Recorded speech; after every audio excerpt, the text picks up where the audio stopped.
in Sharanagati, because that's the nature of Sharanagati. This Yeah.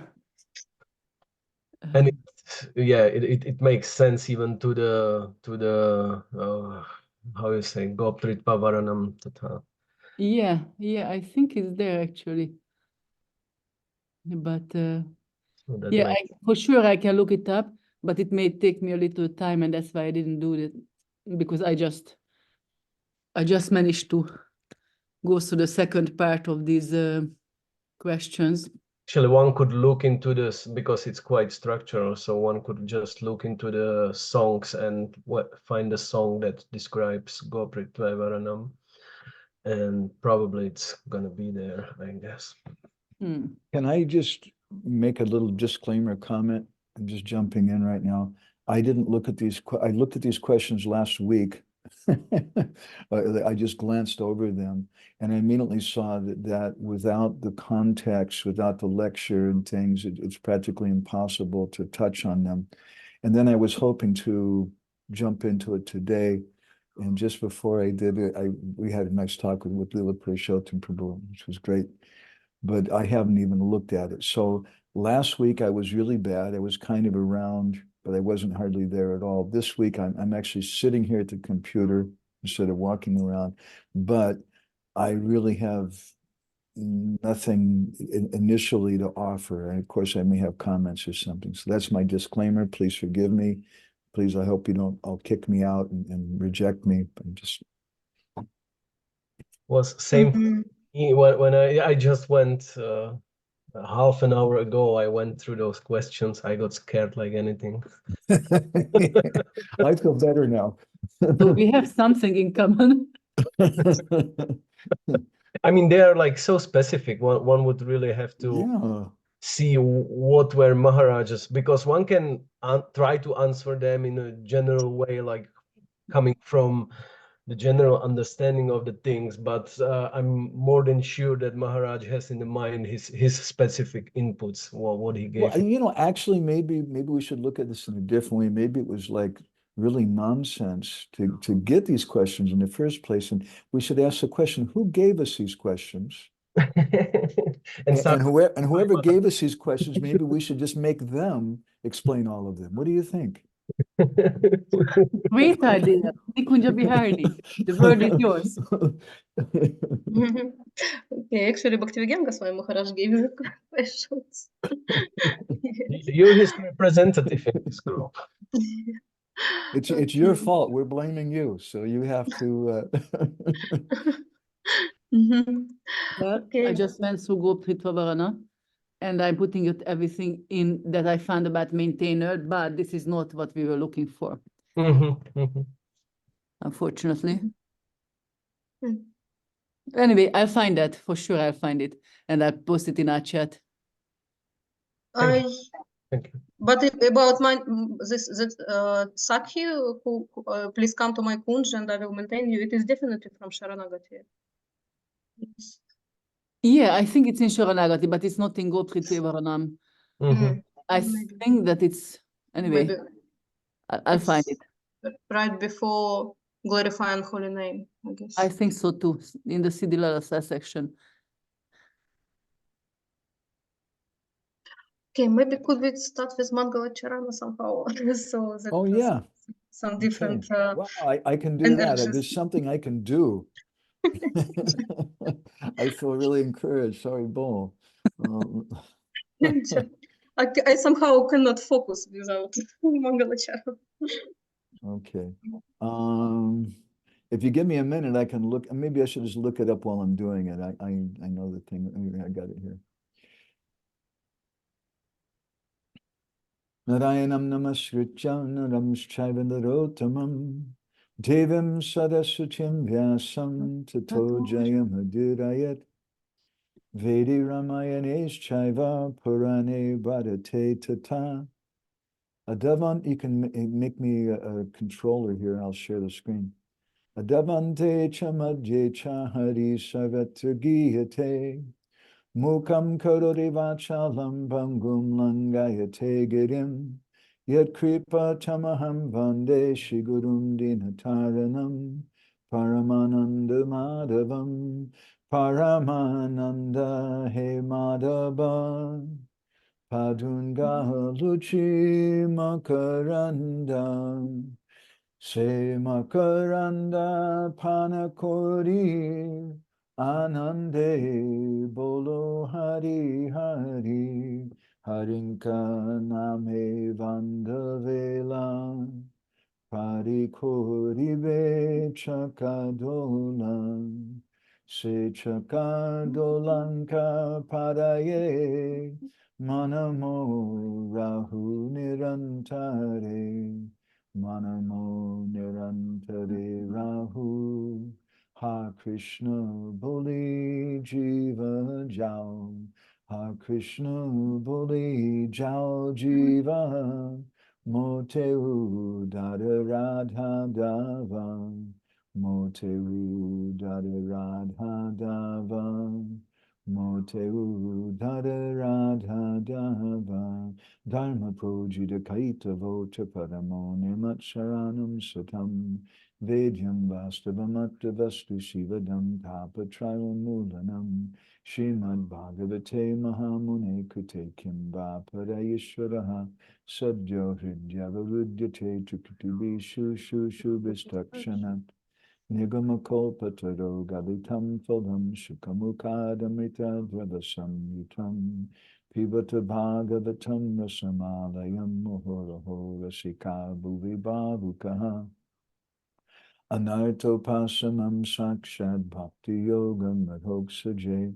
Lokasya Janato Vidvams Chakre Satvata Samhitam, Yasyam Vaishyamanayam Krishne Paramapurushe, Bhaktirutpadyate Pumsa Shoka Moha Bhayapaha, Shrimad Bhagavatam Puranamamalam Yad Vaishnavanam Priyam, Yasmin Paramahamsamekam Amalam Gyanam Padam Giyate, Tattva Gyana Viragya Bhakti Sahitam Naiskamyama Viskrutam, Touchchinvan Supatan Vicharana Paro Bhaktya Vimuchan Naraha, Arto Yam Brahma Sutranam Bharatarta Vinirnayaha, Gayatri Bhasharupo So Vedartha Paribrimitaha, Sarva Vediti Hasanam Sadam Sadam Samudritam, Sarva Vedanta Saram Hishi Bhagavatam Ishyate, Tadrasamrita Tripta Shyananyatya Swadvachi Kvachit, Krishna Bhakti Rasa Swarup, Sri Bhagavatam Tate Veda Shastra Hoite, Parama Mahatvam Chari Veda Upanishade, Jata Kichu Hoya Tara Arta Lanavyasa Korila Sanchaya Jai Sutre Jai Rut Vishaya Vachana Bhagavate Serut Shloke Nibandana Jivera Nistara Lagi Sutra Koilo Vyasa Mayavadi Bhashishunile Hoya Sarvanasam Jaha Bhagavata Pada Vaishnavera Stane Ekanta Shayakoro Chaitanya Charani Bhagavata Jainamani Sejavana Sama Tada Sasta Ache Janme Janme Prabhu Jama Hare Krishna Krishna Krishna Hare Hare Hare Rama Rama Rama Hare Hare Om Namo Bhagavate Vasudevaya Om Namo Bhagavate Vasudevaya Om Namo Bhagavate Vasudevaya. Let me just throw in a quick comment for managers. Anapani Radha, the time here right now is 3:40 in Central European time. We started late today because nobody was ready. Nobody's ready at all, it seems like. That's another topic, except for our fearless leader, Nikunja Biharni, perhaps we hope. So there was a time change here, so you can take note of that. Maybe it's going to be a different time for you from now on. Thanks, it's half an hour earlier now from you. Yeah, so we're starting a half hour late, so you can figure that it's going to be 1 hour earlier. Oh, I see, now I got it. So it's 1 hour earlier, actually. Is that, Or is maybe that we gonna- could change time Yeah, you guys discuss it. later. If it works for everyone only. It would be fine for me to change to 4 o'clock in the afternoon, but here in Would work safer for me, as you see that I'm always some minutes late from Nabonera, so so if it's 4, it's safer for me also. So if Great. our fearless leader, Nikunja Biharni, approves it, and then we can all go ahead and Yes. do it. Great. Thank you. Okay. So at 4, we will know from the next Thursday meet at 4. Thank you so much. Mhm. So Try. Anapani, you didn't hear my little speech. You didn't hear everybody's speech. Let me just summarize them all. Everybody here is completely confused, except for our fearless leader, Nikunja Biharni. We all looked at the questions and the answers, and we kind of just went gulp, because none of us listened to the lecture, and it seemed like it's really contextual. You have to really listen to the lecture to understand what the heck is going on. And so, and also, frankly, at least speaking for myself, I'm so lazy and so bad, I didn't even look at anything until 2 minutes before we started, kind of thing. So I just told everybody, don't count on me. I'm just kind of here watching everything. But we're hoping that Kunja Biharni, since she's the one who's torturing us and sending us all these heavy questions and things, that she can give us something. Oh. Okay, but I guess it would be better if we raise questions and try to find answers, and I will look for answers in the transcript. Well, as a system In your heart. suggestion, what if you just go over the list of questions that Maharaj sent out and you answer those? That would be easiest for all of us, I think. Because at least unless Leela Purushottam or someone else read through them all and has some very informed, educated comments about those, those questions, I don't. Because I already read answers last Thursday to some of them. You read the answers until the end of question 5. I read, actually I read the first part as well, but I read from 6 onwards also. And I came to the conclusion that this presupposes, I mean, this lecture of Maharaj, it presupposes, I'm not just talking like an elementary knowledge of the Bhagavatam, but quite a thorough, like minimum 3 readings sort of knowledge of the Bhagavatam, where you see, what do you, Krishna? I always thought in English, now I think in Hungarian and nothing. What do you call this thing? You know, when there is like interrelations between topics and between. Right. Like, Aside from that, Krishna Kun, it also seems just without listening, just put it in a simple way, without listening to Maharaj's lectures and understanding the particular structure he's giving, which is not, just by the way, to be frank, it's not absolute. There may be different ways to look at it, but I like what he's doing, of course. But without going through those lectures and things, is it possible for someone to even touch on those questions? My impression was no. I find it very exciting, the questions that he raises, Mhm. I wish I could know some of the answers. I mean, I got some of the answers from these things which I read, but other things, I like, even though I really like this question 8. Okay, maybe we should start with 6 because that's where we stopped last time. And Nikunja Biharni, you can just lead us, and in between we can make little comments if anybody has any comment. Good. Okay, can I just ask another question, maybe kind of make a point, because it sounds really kind of discouraging what I'm saying and what other persons are saying. And our system's going to change pretty quick, right? We're going to be going to having lectures that we listen to. Yes. It's not going to, this is kind of an extraordinary Yes, it is circumstance. just last one. Yes. Yeah, Now okay. we are waiting. For next lecture is already ready, but they are uploading it to the learning platform. And I don't know why it takes time. Yesterday I also wrote a message to Raza Khavini, but she even did not read my message yesterday. So. Okay, great. I just thought that's an important point for everybody to contemplate, because last week Krishna Kun was even talking about dropping out because she felt so concerned. So I don't think that's a problem.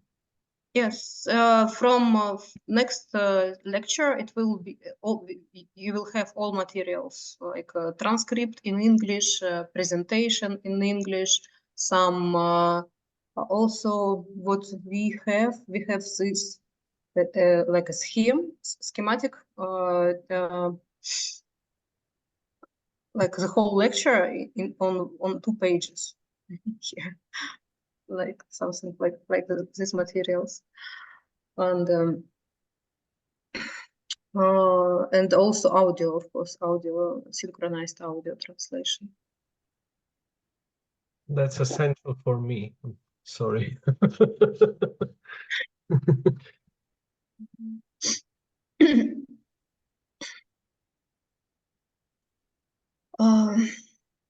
Okay.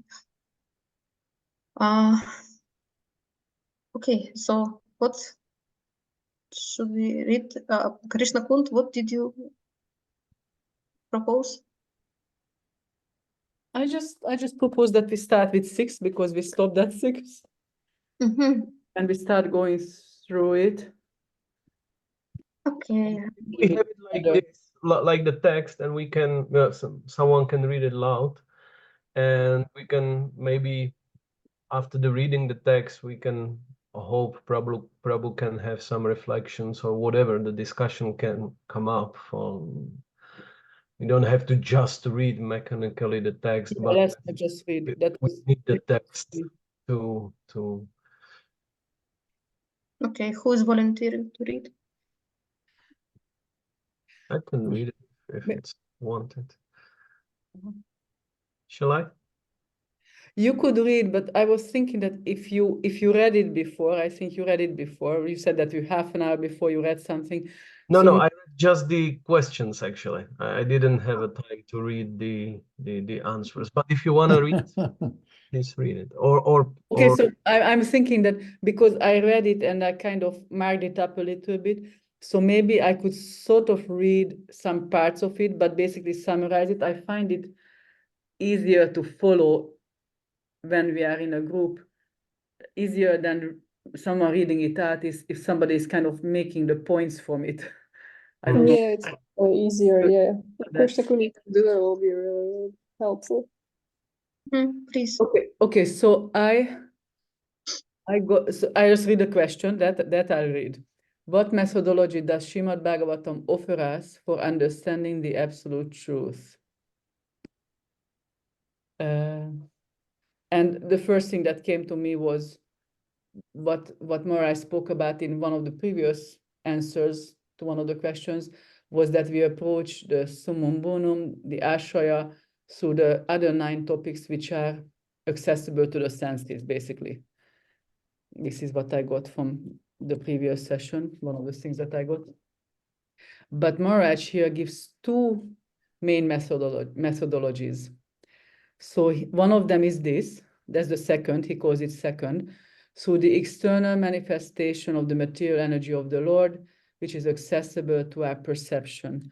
So I think you will all remember. Can you indicate if you don't remember? You will all remember that we talked about this the previous time, that the main topic, Ashraya, the Bhagavatam approaches through the external energy of the Lord, which is perceptible to us. Yes, definitely. Okay, you remember this. Okay, good. So this is the second that Maharaj says, but the first one, and I find that really important. Firstly, through introspection, he says, through an attempt to understand the nature of our consciousness.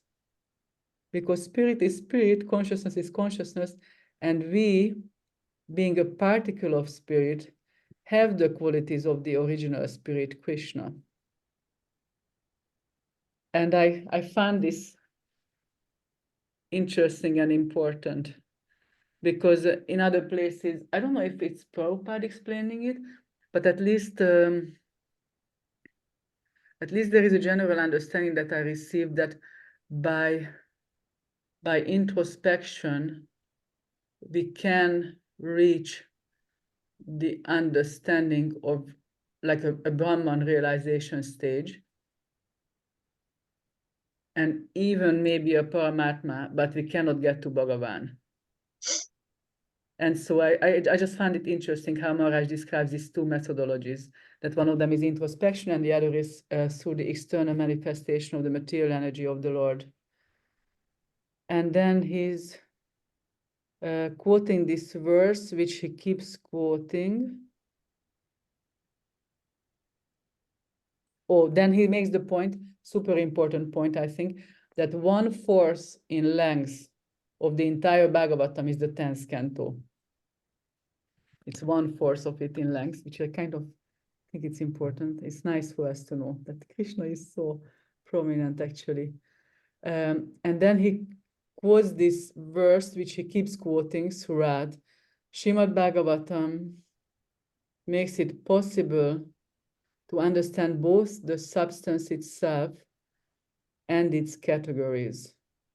The substance is the absolute truth, and all emanations are relative forms of the energy of the absolute truth, through which we can approach, I guess, the absolute truth. I guess that's that relates to the Vastava Vastu, isn't it? Yeah. And he keeps quoting this verse, I guess, because it makes this point very clearly that we approach the absolute truth through the emanations. And this was his answer to this question. I'm giving the word to someone. Please take it. Well, for me, even last time, when we were discussing this specifically this part, it brought me to the like Paramatma Tattva, actually, to understand how the Lord is present in his creation through his aspect of Paramatma, which I see as the part of the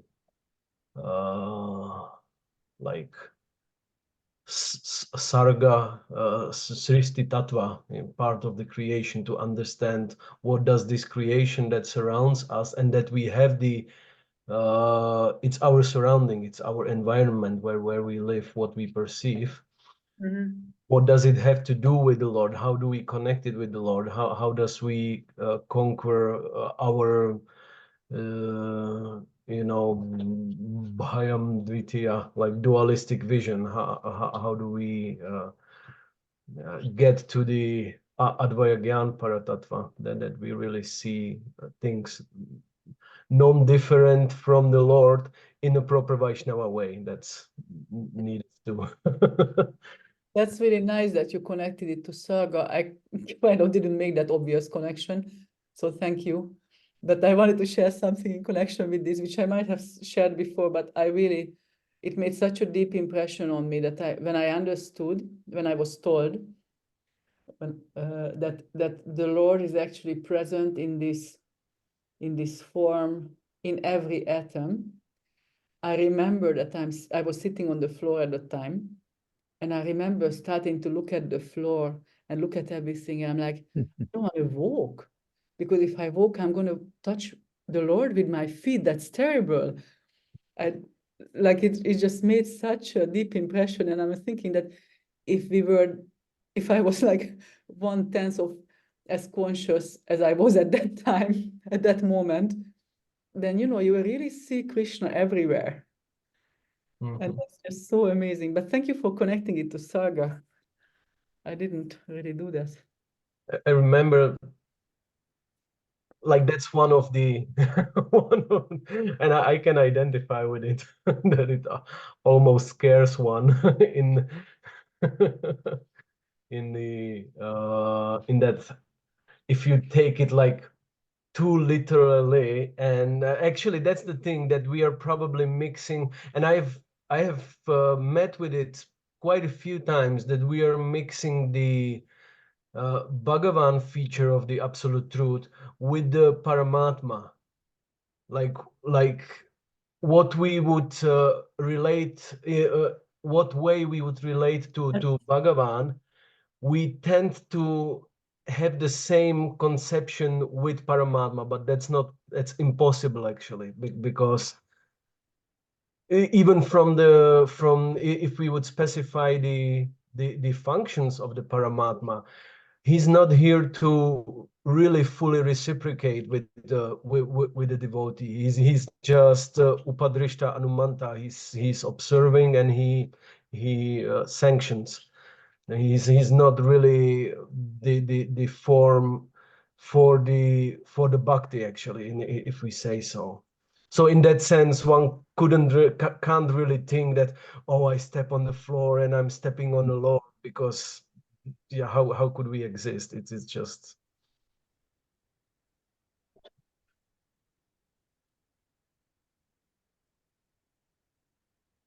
No, you can't hear me.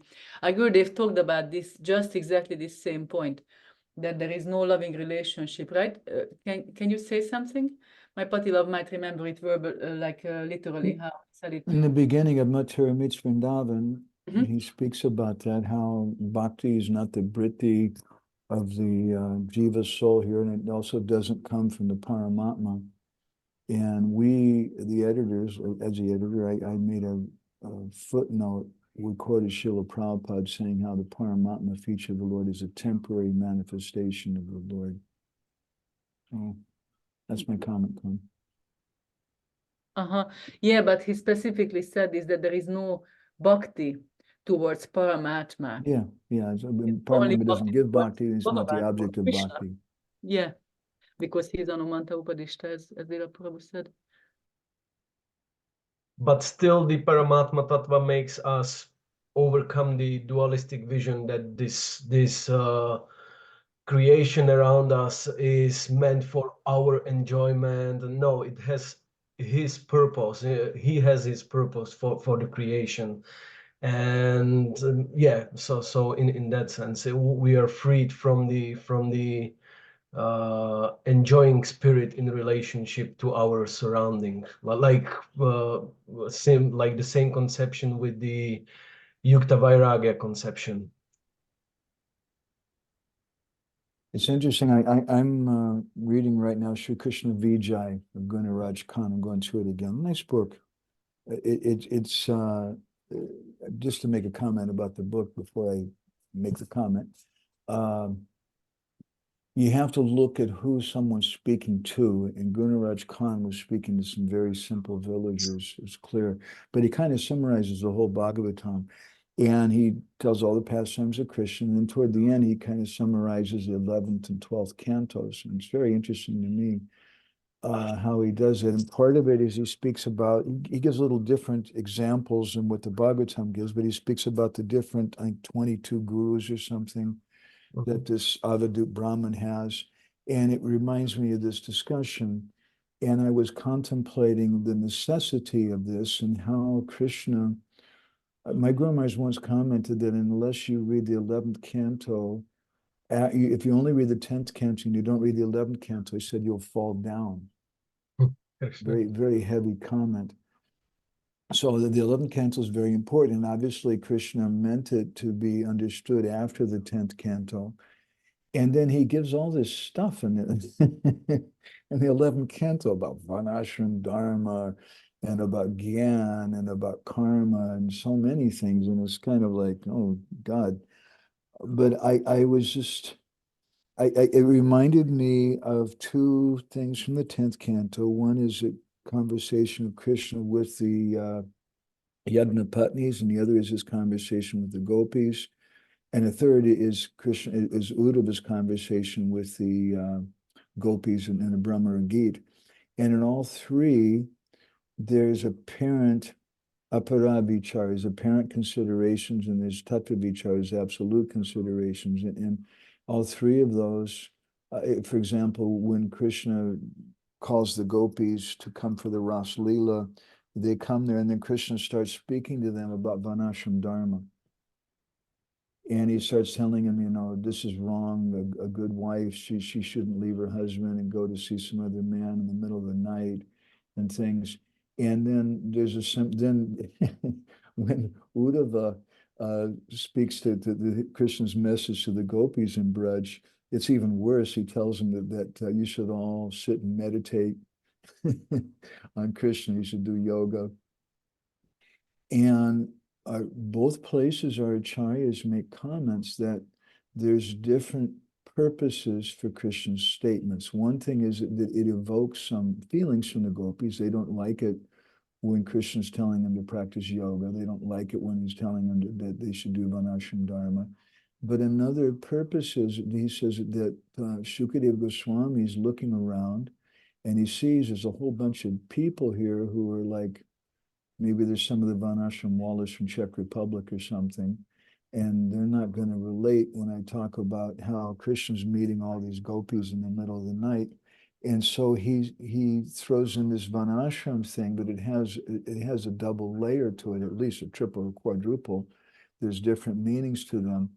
And on one level, those persons who are attached to Varnashram or attached to Gyan, they say, yes, this is the purpose. And so I, in a similar way, to go back again, I was thinking about this discussion about seeing the material energy and learning from it, and learning from the person who makes arrows, and learning from the Pingal, the prostitute, and learning from the elephant who got caught in a trap, and learning from the ocean, and from the air, and from bees, and so many different gurus that he has. You'd really have to study it in depth with our Goswami commentaries. But it reminds me of these previous discussions I just cited. And it occurs to me that there may be different purposes for it. And one of them may be for people who has this kind of lokik shraddha, or common faith, and they don't know about Krishna so much, and maybe they don't even have faith in Guru as a person, but they have some faith in seeing God in nature, like in the ocean and the rivers and different things like that. So I didn't know that occurred to me. I'm sorry, too long. Comment.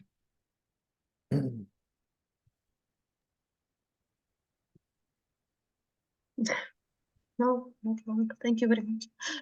Anapayani, maybe you have to add something. So I'm listening at the moment, so I would definitely speak whenever something. That's cheating on Anapayani. Come on, that's bogus. Actually, Anapayani should be explaining all this because she's the only direct disciple here of Bhakti Vigyan Maharaj. So it's incumbent upon her. I mean, I listened to half of that, but honestly, anyway, so I just really had to listen many times to really understand something. That class is not easy. It's not an easy listening class. Just to comment on that, it's interesting to me. Sociologists, I read Bhakti Vigyan Maharaj's comments like this. I've heard him say too that when we hear something, we say, "Wow, that was a great class." Right? Sometimes we hear something, we say, "That was a great class," and then other times you hear another class and we hear a comment like what you just said on Anapayani. I heard it and it was really, really intense. And so, what is the difference? Why is it in one class we just get really excited and say, yeah, this is great. And the other one we say, wow, gulp. I think I have to hear that a few times and take some notes on it or something. Mara's commented, and I've heard this from other sources too, that when we hear something which we agree with, which is something we feel is really important, we hear the same thing spoken by someone else, we get really excited. Yeah, that was really a great class. I really liked it. Indirectly saying he agreed with me. He confirmed what it was that I said. And on the other hand, when we're presented with something which we haven't really thought about before, or which we don't really feel is so relevant for us, we just kind of go blank. And honestly, that's how that was my reaction also. With this, just be really blunt, I would say that to Maharaj too. Please forgive me, Maharaj. Please forgive me, dear Deva. But I didn't. But Maharaj also in his questions, he's trying to make it relevant for us. And I really that's the genius of a good preacher. So anyway, that's what Christian Kuhn's commented, that Maharaj is speaking about two different ways to see the Lord. One is through introspection, the other is through analyzing external material energy depending on the Paramatma. And that's why I made those comments about the different gurus in that. Yeah, I really liked one point which I could say now connected in my heart. So this aspect of understanding of the Lord through introspection and through analyzing the external energy. So he was like, I think it's at 40 minutes, he was saying like, yes, I'm explaining all this, lots of things, like kind of complex, but I really beg you just to keep in mind that it's not just for theoretical understanding. It's ultimately to have to bring you to your personal realization of Krishna, as after I when he was explaining the topics, and he was like really stressing out this point, even though being in the midst of explaining really complex things. I was like, oh.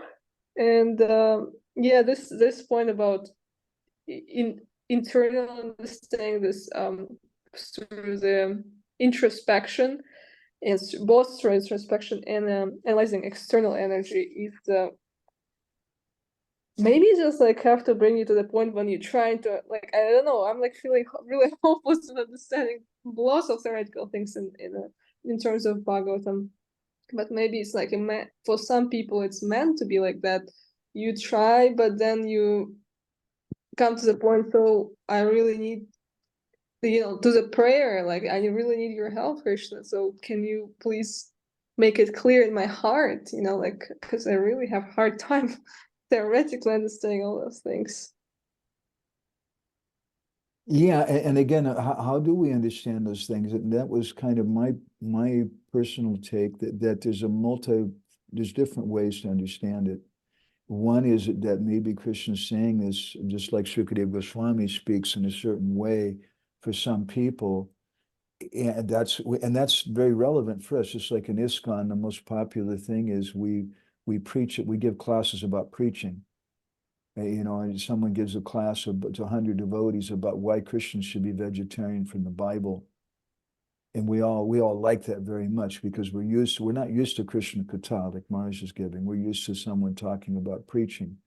And that's useful for us to understand why Krishna is saying these particular things, why this is there. But there's also something for us too. Mm-hmm. Mm-hmm. Okay, the essence of this all is that only after we understand how Krishna is manifested in this world and in our lives, which of his qualities already are manifested, only after that we can understand the 10th canto. This was the essence. Yes. Yeah, but then we have to, before somebody becomes discouraged by that comment too, I think we have to understand Maharaj's point, because Prabhupada also wanted everybody to read Krishna book, even non-devotees. And does it mean they can't?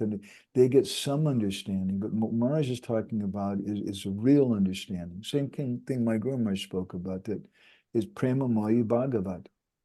Krishna Rashiyanga. The Bhagavatam is made out of Krishna's prema, it's Krishna's body. And to understand that you have to have Krishna prema. And Maharaj, in the very beginning, was stressing this thing. This is a samadhi bhasha. This is a commentary which is meant to be understood through samadhi. And I am so overjoyed that he stresses that, because we always put our analytical material calculation in things. Yeah, I was also thinking about this, like, could we refer to the part of introspection and part of the sense perception, if I use the terminology. It's not probably the one that that Maharaj is using there, but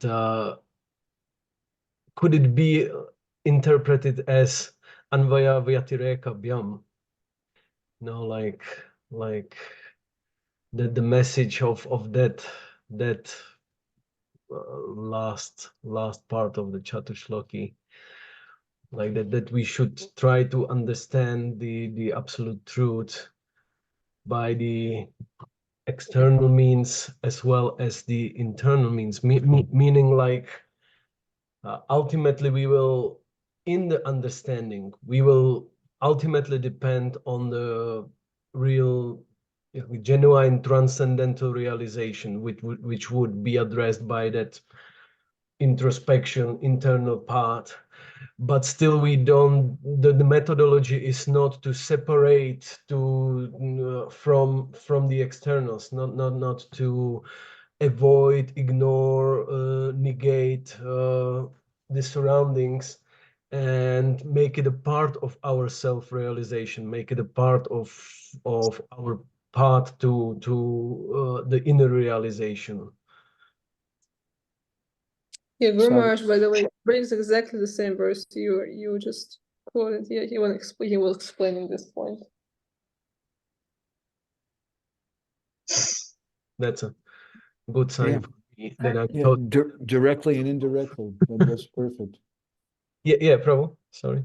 I don't think I got your message, Lila Purushottam Prabhu. Can you? I was just thinking if we could, because in that short reply to the sixth question, there is this like two methods, like introspection and I don't know if it's sense perception, but you know, like being in Observation. Observation, yeah, that's maybe. And I was thinking if it could be connected with this conception in the Chatushloki, Anvaya Vyatireka Vyam, that the part of introspection is the Anvaya is something that goes inside and brings us to the inner realization, to our own internal transcendental realization. And the external part would be like also perceived by us, the practitioners, as a part of our path of the transcendental realization, in a sense that we don't negate it, we don't ignore that the material world exists and we are living in it, and in that sense. So that was like the observation would be like I'm looking around myself, and my with the task, I'm looking around myself with the task being it part of my endeavor for self-realization, with the task to see how the Lord is present here, and maybe even in regard to Prabhu's example from the 11th canto, those 25 gurus, like see what can I learn for my realization from that surrounding, from that observation. Like for me, maybe I will please now Anapayani Radha. There was always something what so much fascinated me on permacultural approach to treating the land and everything was that power of observation. There's so much time and energy you just spent with seeing the processes of the place and what's going on there and how different elements interacts and like this. And if we use the same methodology of observation, using it for our endeavor for transcendental realization, then for me it's that external path. That's for me what represents that external path. That's a great example. Beautiful example, really helped me. Yeah. I mean, I kind of came to that during the discussion like more because this is what I just really couldn't connect somehow the class and what, you know, like the practical aspect of it somehow for a while. So now it's coming. So yeah, it's the understanding of externals. It's made a lot of time include also like this what you pointed out, observation of that. So how, yeah, it's really cool point. Thanks. Okay. And Maharaj is also giving this example that we cannot perceive time with our senses. We only can, first of all, hear from someone who can give examples how to that something is changing during time, and this means that time goes. And only after receiving this explanation, this example, we will start to see it. We can really observe it.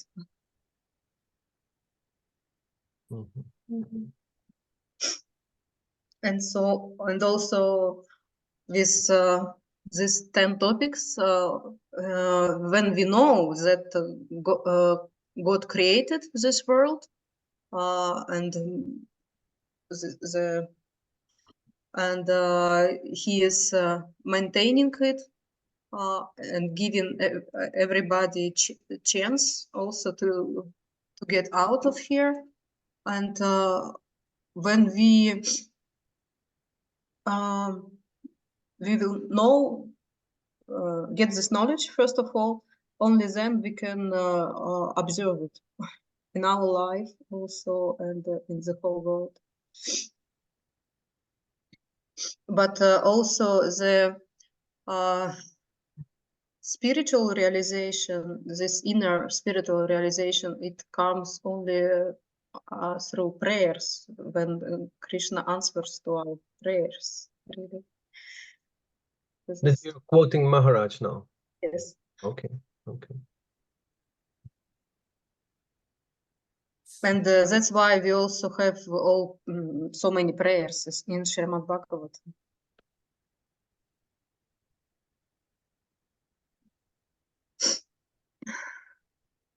So should we proceed to the next? Oh. Yeah.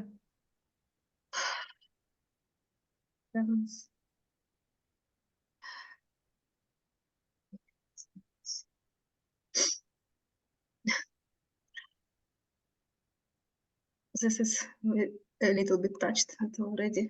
Why does Srila Prabhupada insist that Srimad Bhagavatam must be studied sequentially? What does Srila Prabhupada warn against, and why then was Krishna book one of the first published?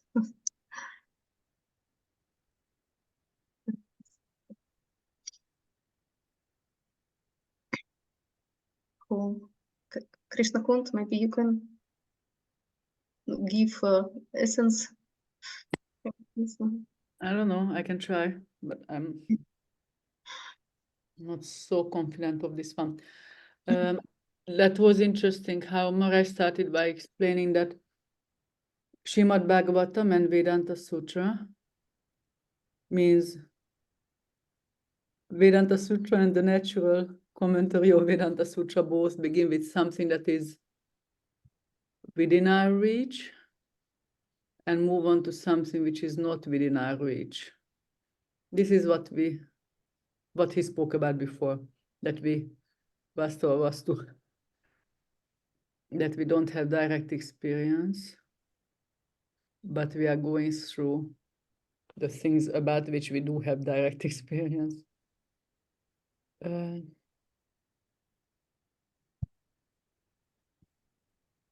I just liked his comment about Bollywood movies.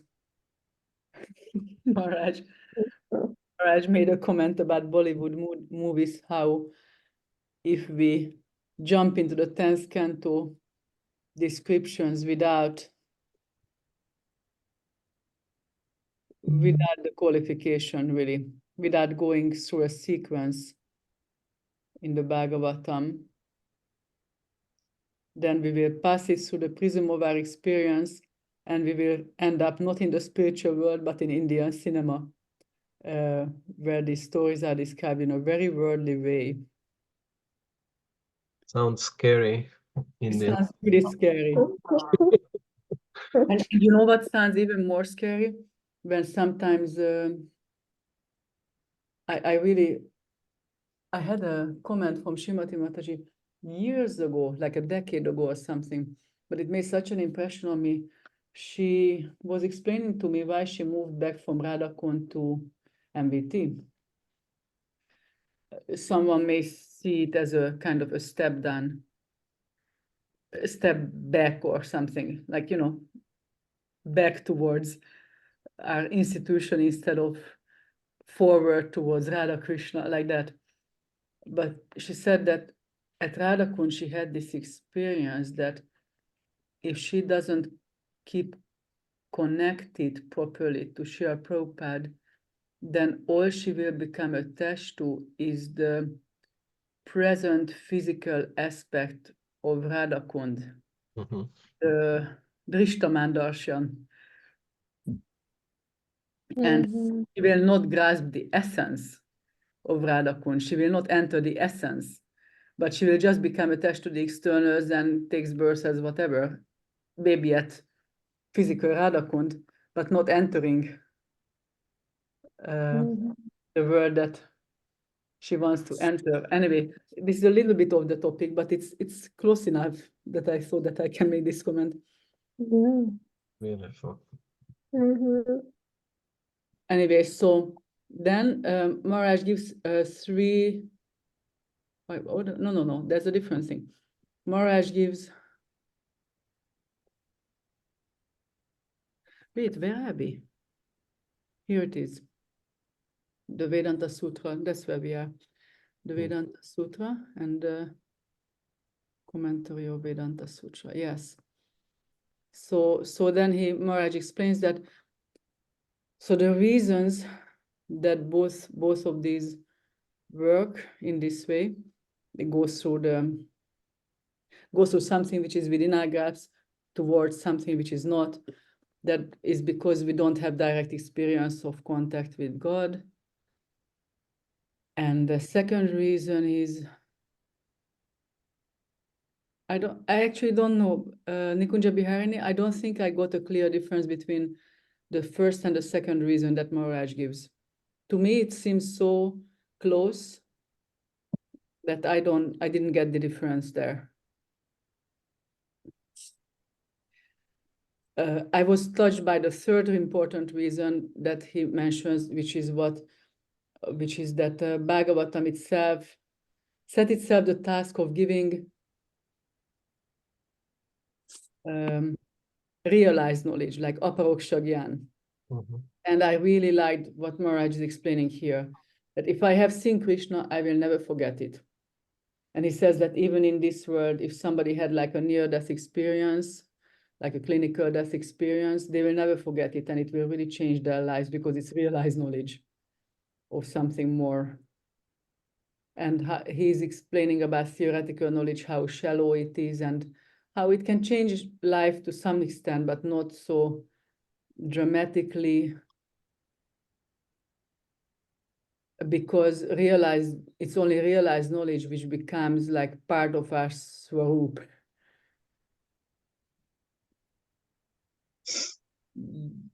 But my question is, okay, so how do we get to that realized knowledge? I mean, we understand Patyaksáva, Gamamdamyam, all these things, but really how we get to that realized knowledge, that was my question to Nikunja Biharni.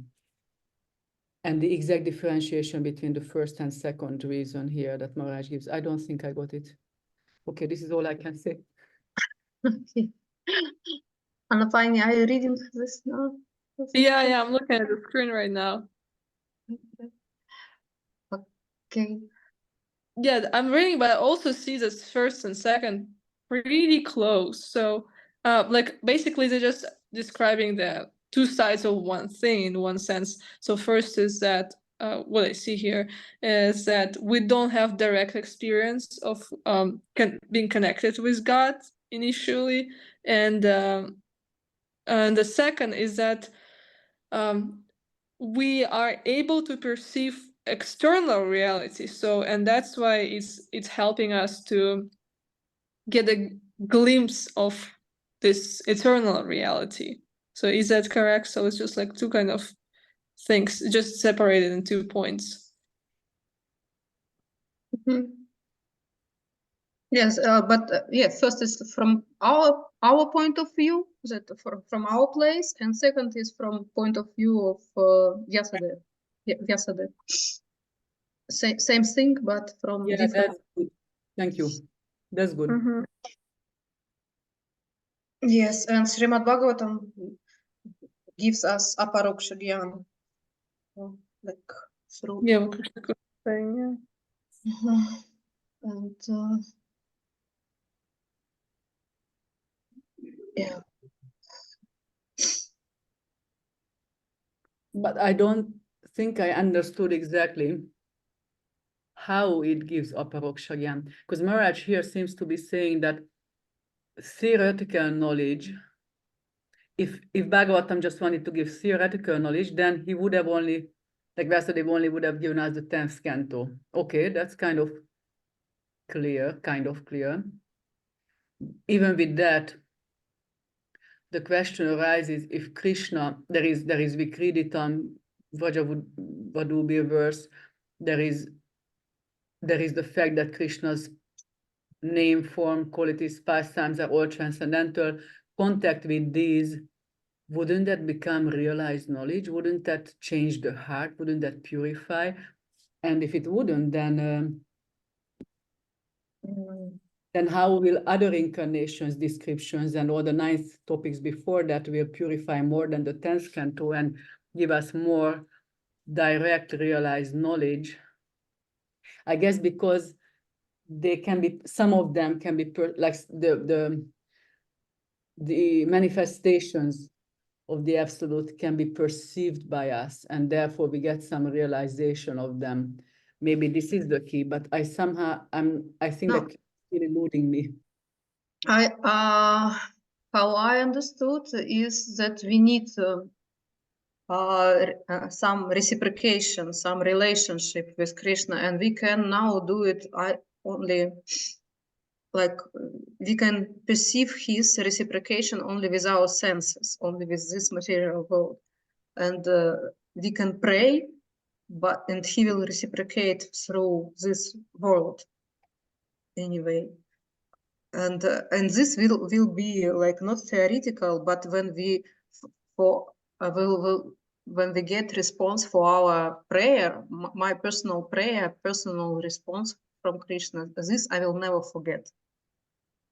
And if I pray to realize some of his qualities, this quality or that quality, and he will show it like in response through some circumstances in this material world, we will never forget. It was something like in our group of coordinators, Prema Priya also gave one such example that she was just fulfilling instructions of Maharaj, Guru Maharaj for her, Gurudev, as exercise for studying Srimad Bhagavatam. One of exercises trying to answer his question, one of his questions, and he and this brought her to that she lives in Czech in Prague, and she for that till that time she had no association. She lacked association with devotees, but and she was praying to Krishna to give her association with devotees, and but only while fulfilling instructions like serving Gurudev, her prayers were fulfilled. So it is somehow everything is not like perceiving some knowledge about Krishna, but it should be like active involvement in to really understand, to get this realized knowledge. How this is. Yeah, that what was coming to my mind, that sometimes we speak about, we use this word realization sorry, as something like super mundane and something esoteric, but if we analyze like it brings me to the same point what you mentioned now, like theoretical knowledge is just knowing about it, just information. But what makes it realized knowledge is that we put it into a practice, that we act upon a knowledge. Like we get to know that Krishna is present in the creation around us, coming back to the initial anyway, and yeah, and we can like yeah, you know, that's I would just repeat what was said. Like we the realization of it, like example would be, you have a drawing of the like engineer drawing for the building. That's like a theoretical knowledge, and then comes the builder and starts to act on that. He starts to build the house, really, in a sense, and unless and he's realizing what is drawn on the what is drew or drawn, I don't know. Sorry. On the paper. So he started to bring it to the existence, like he makes it, he realizes it, in a sense, in a sense of a verb, like realized knowledge, in a sense that it's practiced knowledge. That's maybe the expression I'm looking for. Like practiced knowledge, not just, you know, philosophizing about things, but really living the knowledge.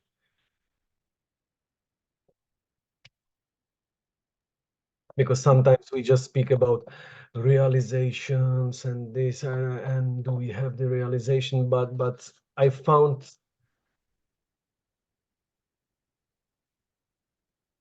like introspecting my approach to it was always like waiting for some miracle. That will be, that realization will be when the miracle happens, and but I'm quite skeptical about that's what Srila Prabhupada meant by using that word realized knowledge in translating Vigyan, basically.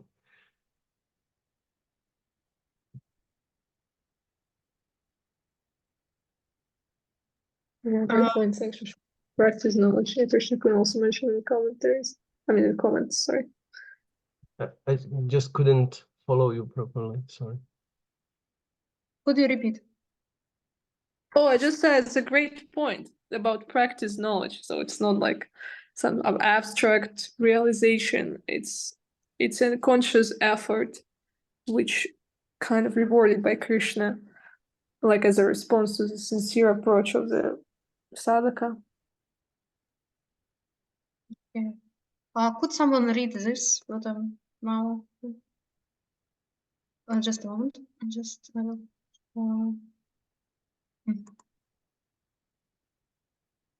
is it too small? I could read it. Okay.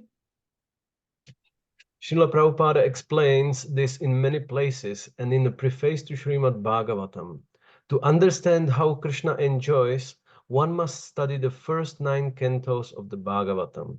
To understand how Krishna enjoys, one must study the first 9 cantos of the Bhagavatam.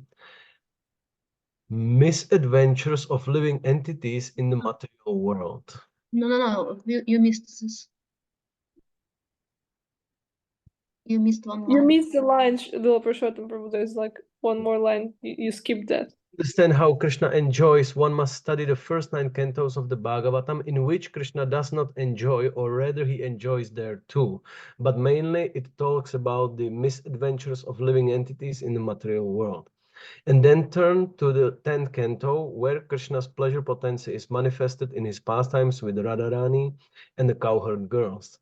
Unfortunately, foolish people immediately turn to the pastimes of Krishna described in the Dashama Skanda, the 10th canto.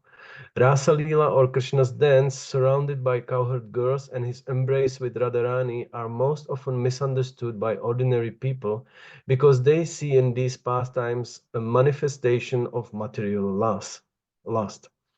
They are deluded into thinking that Krishna is like them and that he embraces the gopis as an ordinary man embraces a young girl.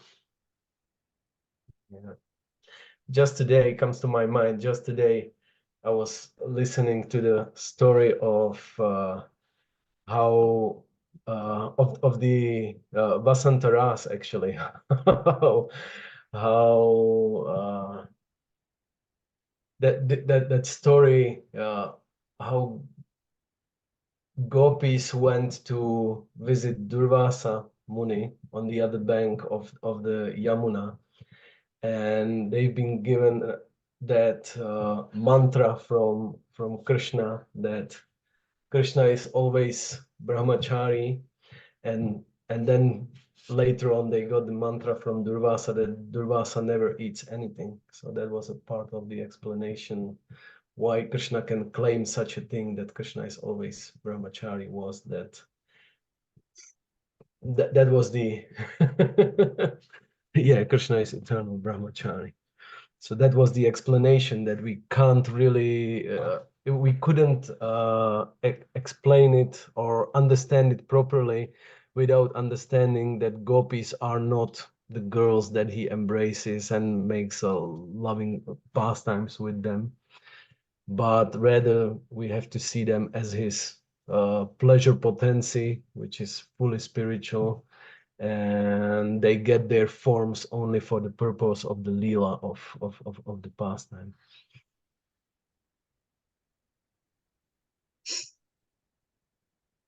And thus he is always walking on the, like brahmachari, he's always walking on the path of transcendence of the Brahman. Even if he externally seems to be embracing the ladies' bodies, but it's just the manifestation of his pleasure potency, of his Hladini Shakti.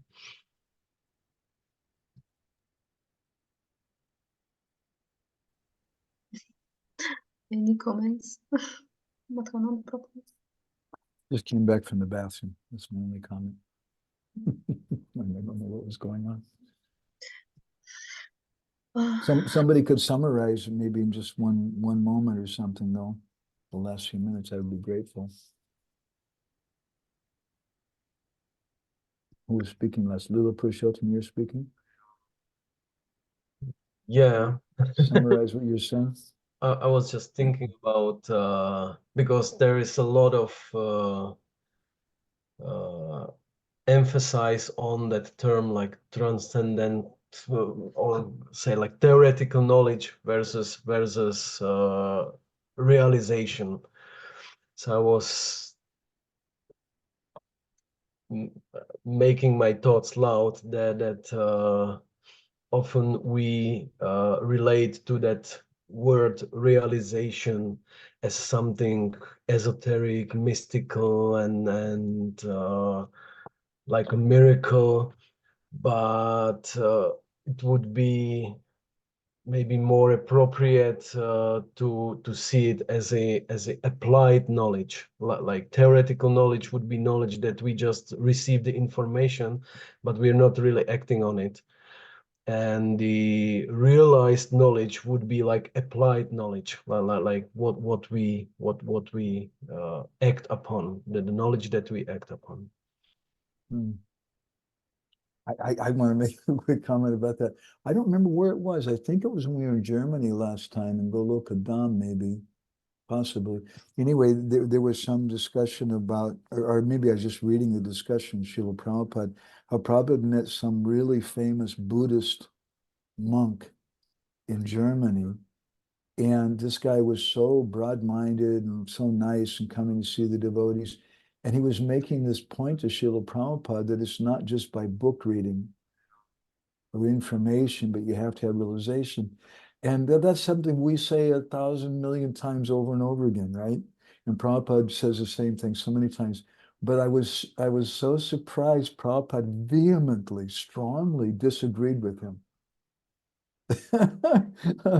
He's saying the same thing we all Gaudiya Vaishnavas say, Pratyek Savagamam Dharmyam Susukam Kartanavyam. But and Prabhupada was stressing, no, they must read. They must, hear the philosophy in that. And Prabhupada was presenting a very pragmatic, very basic approach to Krishna consciousness.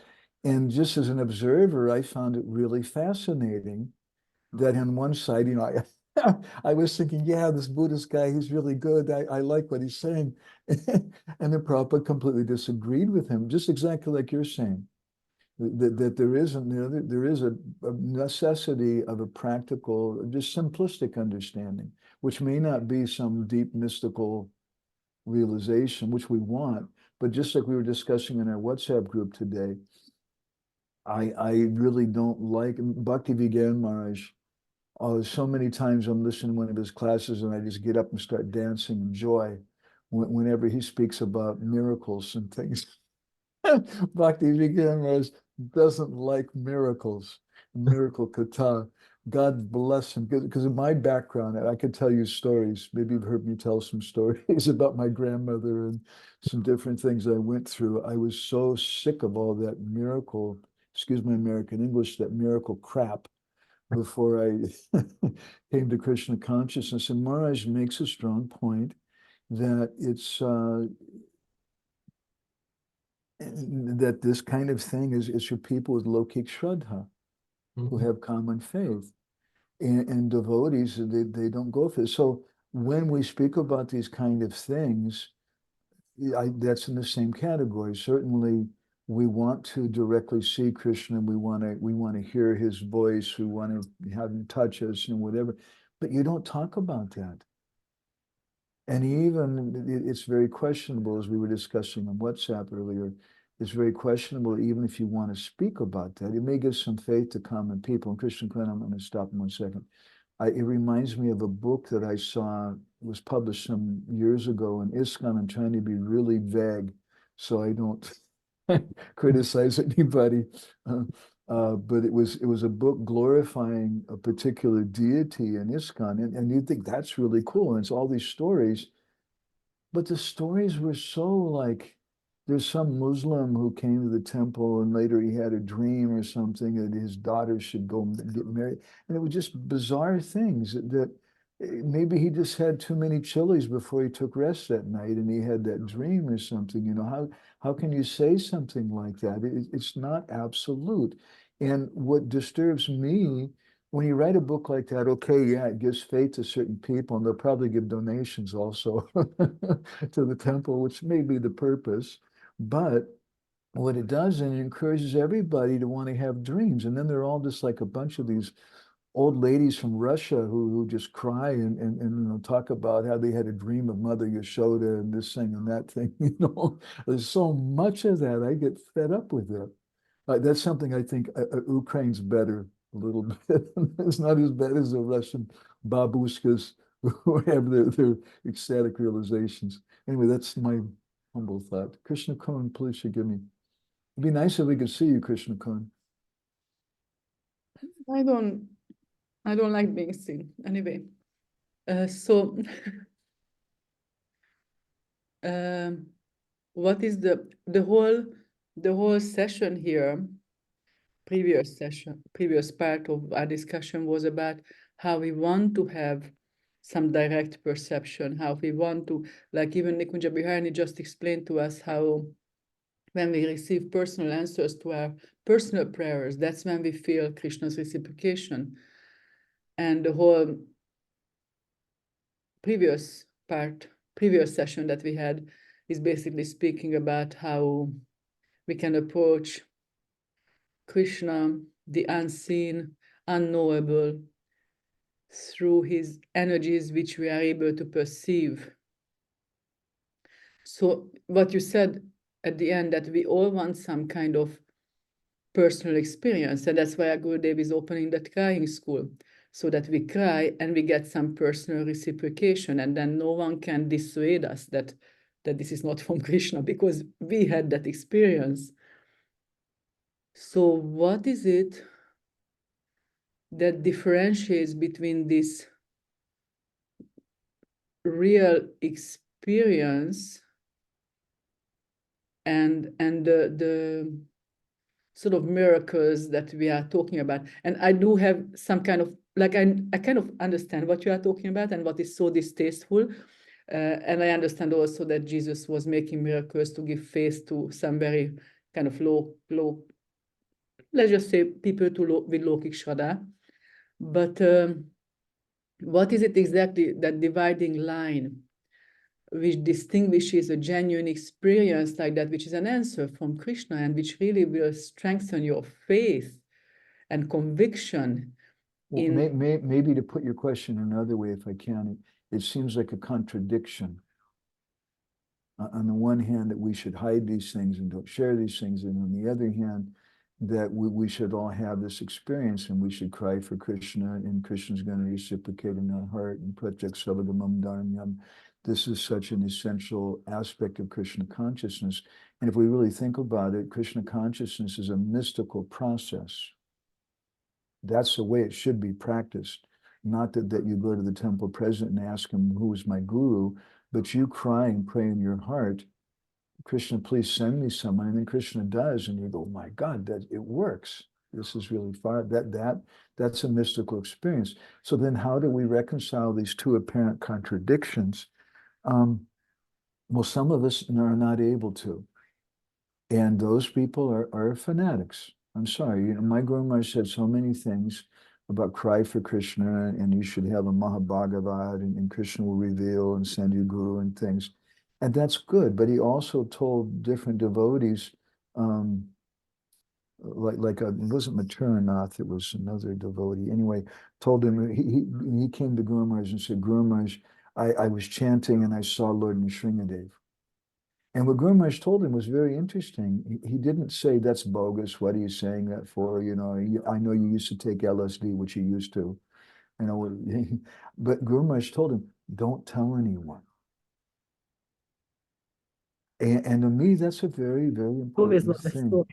And if we look at socially at some of the problem, just to be really blunt, to speak about my own God family, there's socially, some people don't appreciate my God family, especially my God brothers and sisters, because some of them want to publicly share their realizations or their so-called ecstatic experience, or their realizations about their guru, that he's the acharya, that he's the one. And that's really something which is very subjective, an individual.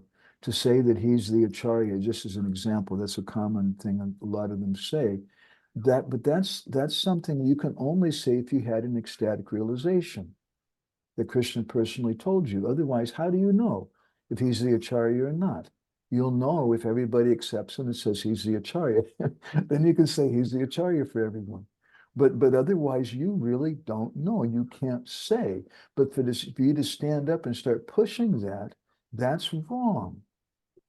It may be your personal opinion and feeling, and it may be true for you, because for each individual, their guru is their Acharya, definitely. But it's wrong to stand up and tell that to everybody. Then we get into this Amar Guru, Jagat Guru kind of stuff.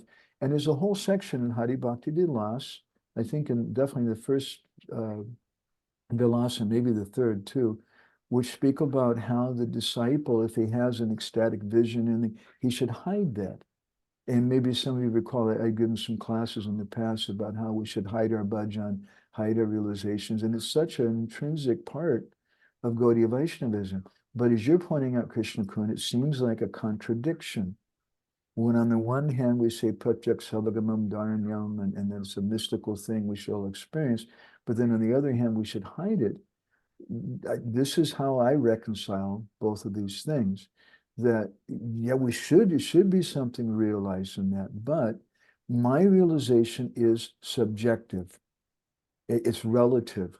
It's not absolute. It's not, my guru is my guru, but it's not necessarily the guru of Nikunja Biharani or Leela Purushottam Prabhu or this one or that one. If we're very close and I really have faith in my guru, maybe I will share some comments from him.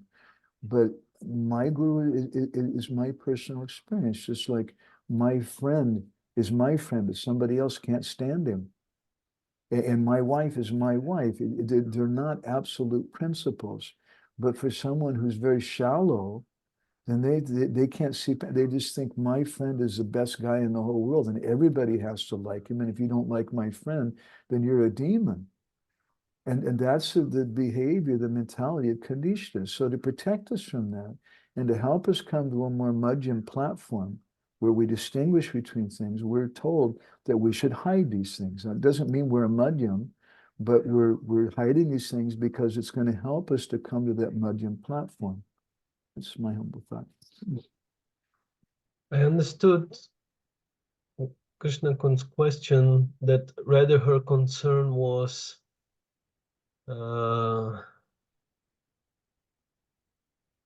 that on one hand we've got the impetus to realize Krishna.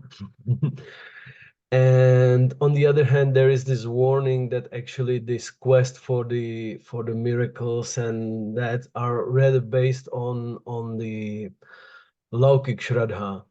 So how do we harmonize these two? That we are really looking for the internal realizations, but how do we navigate whether the inspiration for that is our Laukik Shraddha or whether it's like genuine?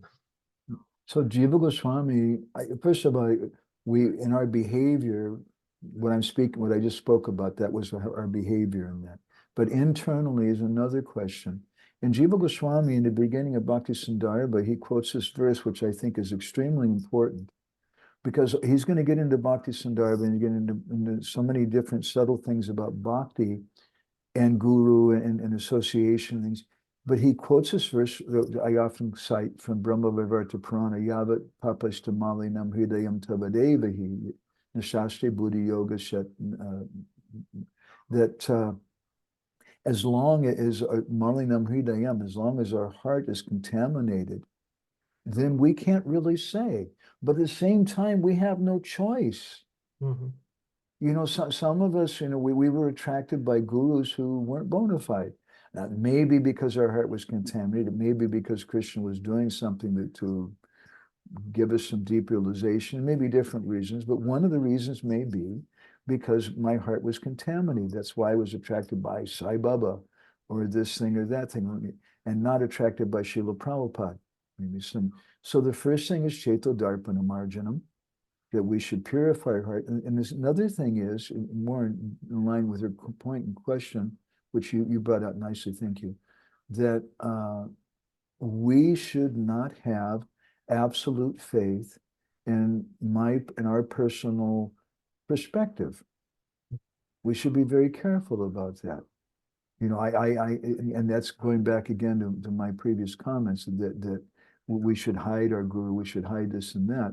I have this understanding about this, and even my Prabhupada sometimes would chastise devotees if they said, well, it's my opinion, or I think, and Prabhupada would say, no, you have to be absolute. So someone may protest at this point of what I'm saying, but I'm sorry, I'm going to say it, because even I can quote Shastra about this thing or that thing, and it sounds really great, he's quoting all this Shastra, but then someone else comes along who's a bigger pundit or something, and they may quote other Shastras or give a correct or different understanding of the meaning of the Shastras that I was quoting, and it's a completely different thing. So in that sense, I think it's always going to be relative. And that's an unpleasant thing, because we all like absolutes. We all want to say that it's black and white. It's said it in Shastra and that's it, and I believe it. And of course, there's some truth to that.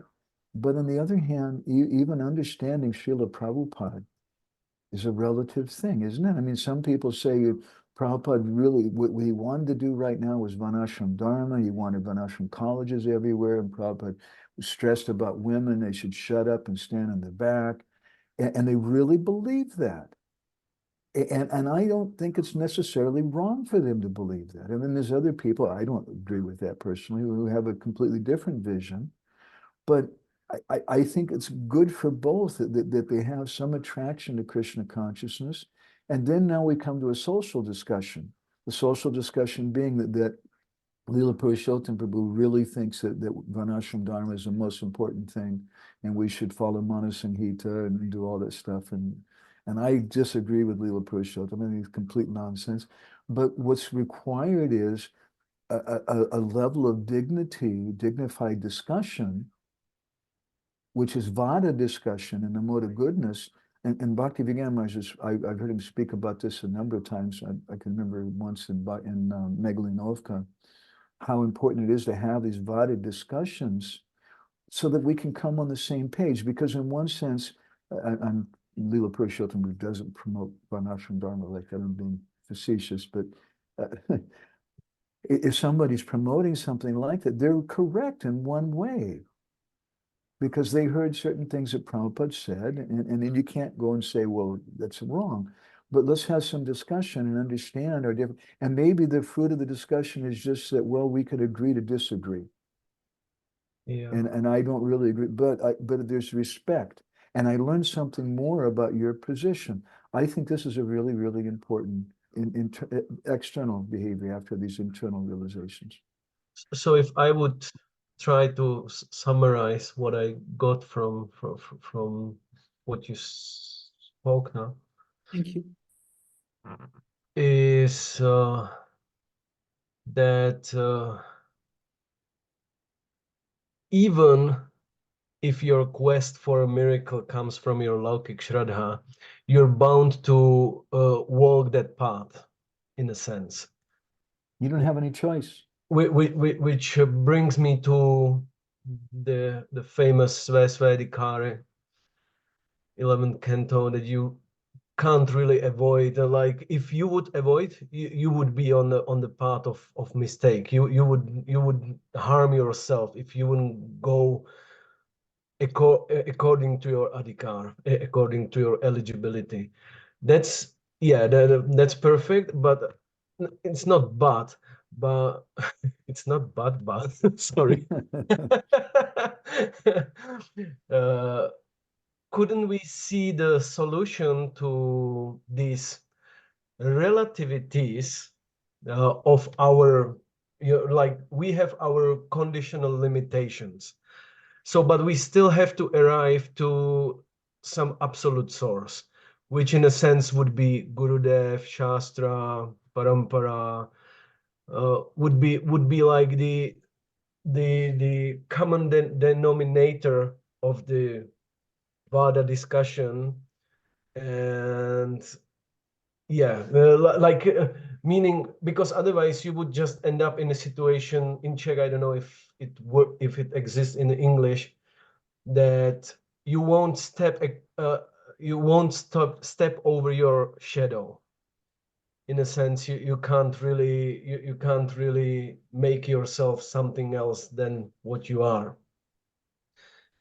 So the only progressive approach to that problematics on the part of the spiritual realization is that you have to be dragged from the above. You have to be pulled in a sense, and that makes that if I would use that terminology, that increases your adhikar, because your adhikar is not meant to be static forever, like you in a sense. So in the association with the like qualified Vaishnava, even if we would want to use these terms like Mahabhagavat, perfectly realized, so then on his strength, he will guide you on the path. He probably will not guide you to avoid your qualification. That's part of their what they are supposed to do, to lead you, to guide you according to your qualification. But necessary effect of it is that your qualification is increasing, that you're overcoming your misconceptions, your disqualifications, and like that. Very nice. We want to go to a Mahabhagavat who's realized.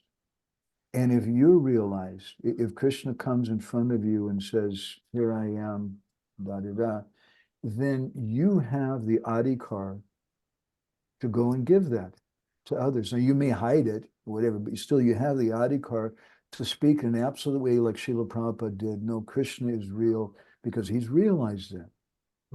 And my Guru Maharaj used to quote this poem by William Blake, that we both read the Bible day and night, only you read black and I read white. And this is a situation that we have in our society amongst devotees who aren't realized, who haven't had an absolute realization. And I don't want to try to at the same time, of course, we should come, and Prabhupada said Shastra is the absolute thing, and what Guru says, but we both read the Bible day and night, and you read black and I read white. You read certain verses in the Gita, I read other verses. Somebody has certain quotes from Prabhupada they like, and I have other quotes from Prabhupada, and we just butt our heads. So therefore, my Guru Maharaj quoted this poem, and he's speaking about the jiva and the controversy about do we fall or not. He said, why can't we say both? Because Prabhupada said both things. And for me, I'll diverse for one moment. My mother, when she came to India, a deep realization that I got from her, she was a very thoughtful person, very well-read person. And when she came to India, she started reading books about India, and we got her some copy of Mahabharata and Ramayana, and she was reading through those. And there was some history book she was reading about Vedic kings, and she was sharing something. She said, this is really cool. Hear about this king. It was a king in some place in South India where we were visiting. And he used to have court, and he would invite dozens of different Brahmins, and they would have debates. And one would say, you know, the absolute truth is impersonal. Another would say it's personal, this and that. And he would respect all of them. And my mother was just so amazed by that. And I was amazed at her amazement. And it really stuck in my heart what a beautiful and profound social practice. I mean, we're not speaking about absolute, it was speaking about a practice now. In our Vedic culture, I'm using the word Vedic purposely, not just Vaishnava, to be open-minded and to respect even someone who's a Mayavadi, or maybe not even respect hell, someone who's a Gaudiya Mat devotee, and be able to have a level of discussion with them. But a big part of it, again, I think, is when we have lokik shraddha, we feel threatened.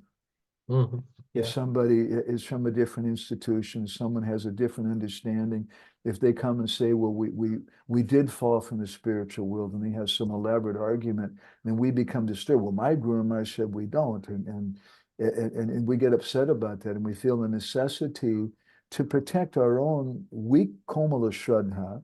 Yeah. We feel the necessity to go out and bash that person in the nose and argue with him and defeat them. Yeah. Yeah. Thank you. I don't know if Krishna is still satisfied with where the discussion goes. Well, it was quite a curvy path. What I got was, yes, that you had to follow you have no choice but follow your heart, whether it's based on Lokik Shraddha or what, because Jiva Goswami explained that we have no choice. But also what I got was that's why we do Chetodapana Marjanam. Yeah. And also that's why we pray for Sadhu Sangha, because actually we have no real desire to hear about the spiritual world, and no real adhikar to hear about the spiritual, even including Nam, Rupa, Guna, Lila, nothing, until we have association with someone for whom that is reality. And then from that person's heart, some little bhakti can come to ours, and then we have some desire slowly. And then things can change for us. But these are the things that I got. I don't know.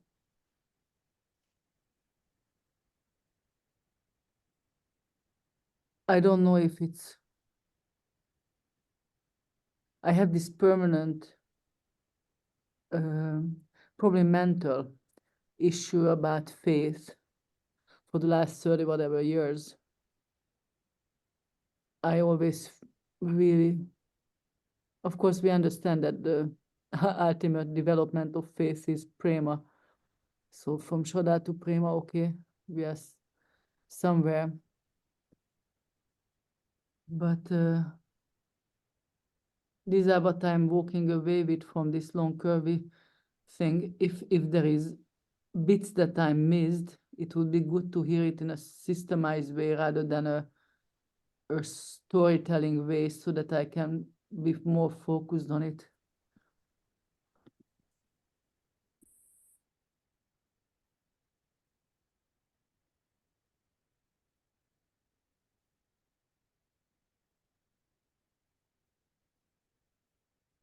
And there's many questions still ahead of us. Of the list, I mean the questions from the list.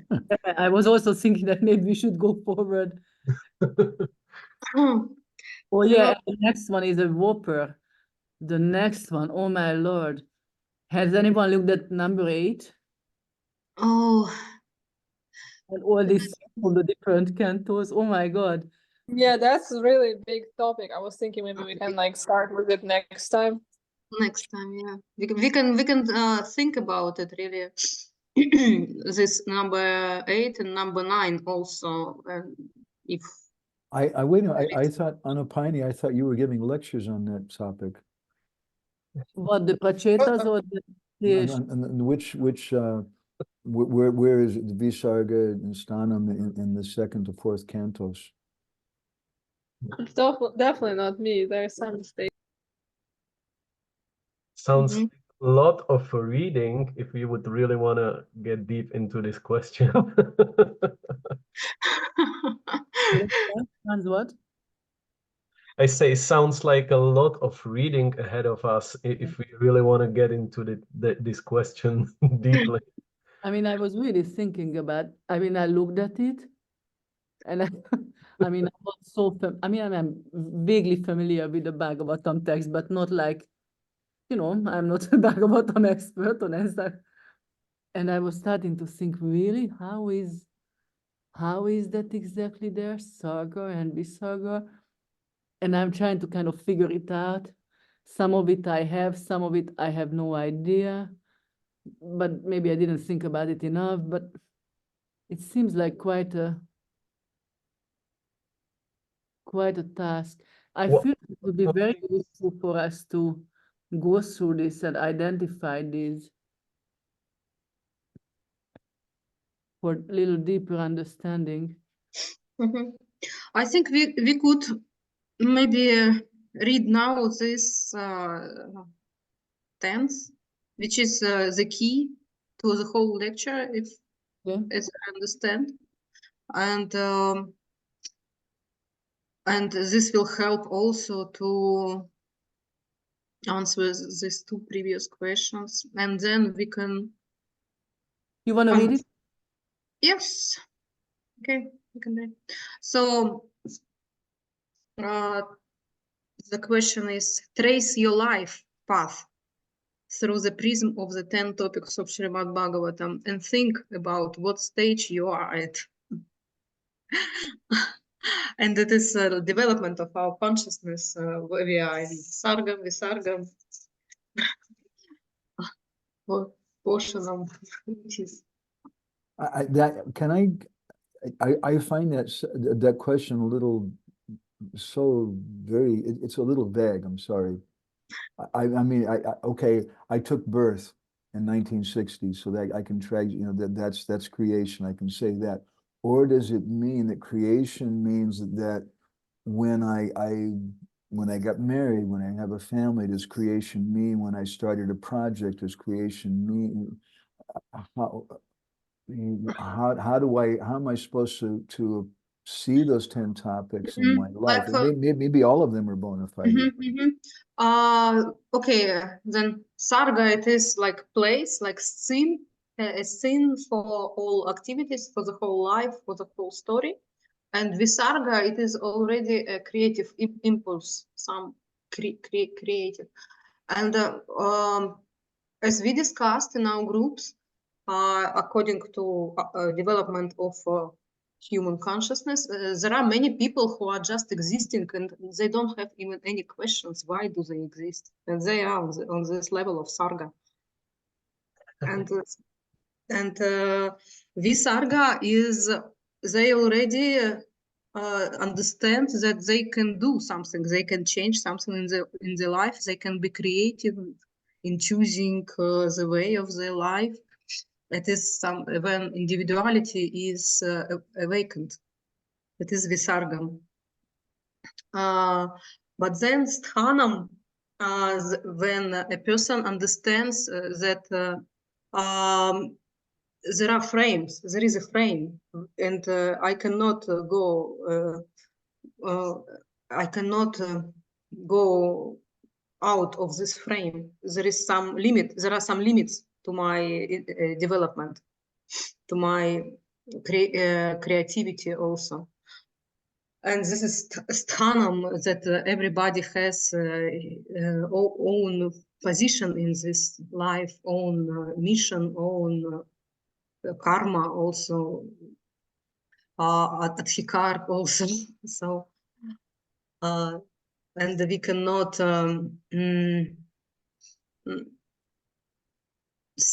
play some others role or perform somebody else's dharma also. But then there is poshanam. When when I understand there are limits, and I'm trying, and there is a need for going out from these limits, because soul is eternal, because soul wants to be eternal and all-knowing and blissful, and this sthanam is limiting living being, any living being. And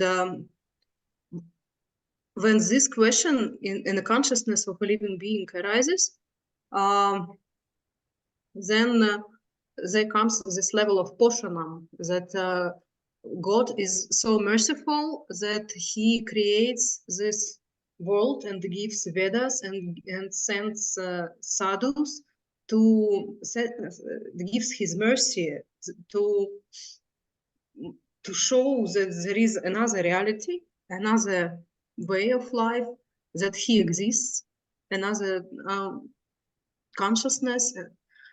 And this is when a living being receives this mercy and understands that there is something more than this material world. But also the next level is uti. Uti is this impulse of our karma, for activity, which also our mind, which also Arjuna says that it cannot be somehow, we cannot stop it, we cannot. No, Arjuna says there is some force which influences me to do some things which I don't want to do, but I do them. There is this force, and this is uti. This is our karma, our impulse, our impressions from previous lives and habits from previous lives and this life. This is something which comes like first answers to some questions to us. We are, because we used to do for many lives some actions, and they come out very easily for us, and that's why this impulse is taking us, holds us back to be a pure perceiver of mercy of God, and to believe, to take full shelter of God. This is uti. And how to, this is question number 11 also, how to overcome this impulse is the answer is in the next topic, Manvantara. And these are stories of devotees in Srimad Bhagavatam, how they acted, how about their behavior, about their reciprocation in different situations, about their choice of actions, and about their thoughts, and that actually they took shelter of Krishna in all circumstances, and that's why they could overcome all different circumstances. So when we read, when we see examples of devotees, then we can perceive this mercy of God in fully. So, and then, yes, and then next topic is Ishanukatha, that it is not only that God answers when a living being is in difficult situations, to go out of situation, but there are, like, it is possible to have relations, like real relations, close relations with God. This topic is Ishanukatha, relationships between God and his devotees. And so when we, obviously, when we are in personal relations with God, then we are on the level of Ishanukatha. Yes. So, and the next is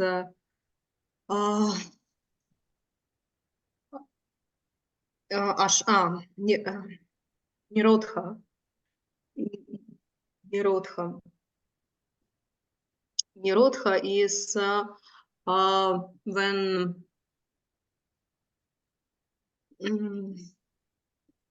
how was it? It was stated here somewhere. I forgot some words. Sorry. Here. Nirodha was about stopping. Yeah. Stopping of existence for those who are conditioned by just Distraction. Basically distracting of their bodies and the consciousness just kind of waiting for the next creation. But for devotees, stopping this material existence and attaining mukti, which for devotees means understanding their swarup. This is the quickest. Yes, thank you very much. And yes, and Ashraya is Krishna himself. It is not us, not ours. It is he himself. He is everywhere, and we are like particles of him. So, and he is in all these levels. He exists with his reciprocation, and with his mercy, and with his impulse to create this world, and to with relationships with devotees. So these are the levels how living like a human being is developing his consciousness. So was it clear or somehow? Or and this is exactly actually the quotation. This is copy from transcript and like translation of the transcript. That the 10 topics of Srimad Bhagavatam describe the position of living entity in this world and his evolution up to his return to Krishna. That is, 10 topics of the Srimad Bhagavatam are a certain path that a living being must go through from the moment of his appearing in this material world, along with his karma and with the body that is created by his karma, and up to Ashraya, when he completely takes shelter. If we look at Srimad Bhagavatam from this point of view, it turns out that Shukadeva Goswami in Srimad Bhagavatam consistently answers the most fundamental questions of existence. And these are 10 questions for each level of development of consciousness. How did the material world arise? Everyone is asking this question. As a result of what living beings, including me among all living beings, receive our bodies? Why is my body this way and not other way? Why am I ugly or beautiful? And so on. Then next, why was I born in this particular place, and how should I support my existence? How should I maintain my existence? Who will take care of me? How to act based on my nature? In other words, what should be my course of action here? I don't know what to say. Next level, how is God involved in my life and helps me rise above my nature? That is the fourth topic of Poshanam. How is God already interfering in my life and helping me get out of the conditioning of my karma? Next level, questions of this level of consciousness. What makes me take action? What forces push me away from God, despite the fact that he constantly pushes me towards himself, calls me to himself? Next question, how can I take shelter of Krishna? Sorry? I'm sorry, I went through these questions and it's not clear to me.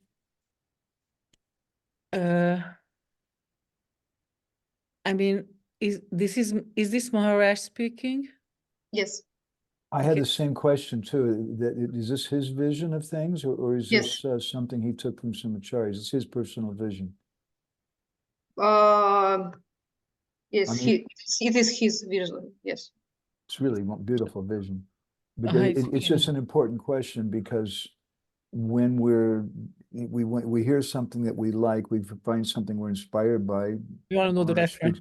Yeah, we want to share that with somebody else, and it's important to be able to. And there's nothing wrong with saying this is Maharaj's his realization. That's really ecstatic, but it's good to know, instead of going and saying what Shastra says. Okay.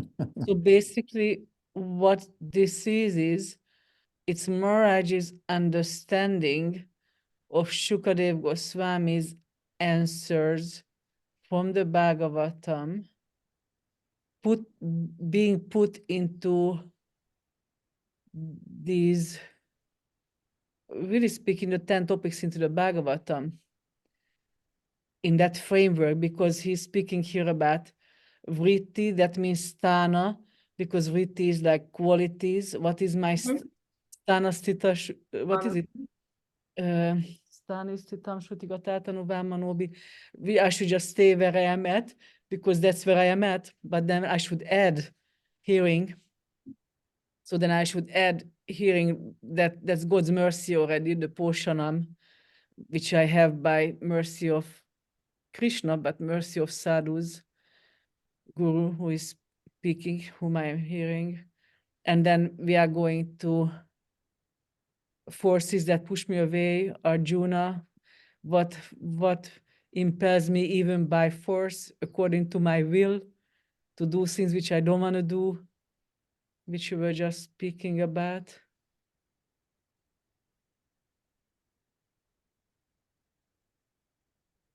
It's just interesting how it goes. Okay, so this is Maharaj's thing. Thank you. I just wanted to ask this much. I was fascinated by this Sthanam and Poshanam, how we are confined by our own karma, but Krishna's mercy even now is interfering, and how this is kind of put in terms of the 10 topics of the Bhagavatam. I had never thought about this in these terms. That was very interesting for me. Anyway.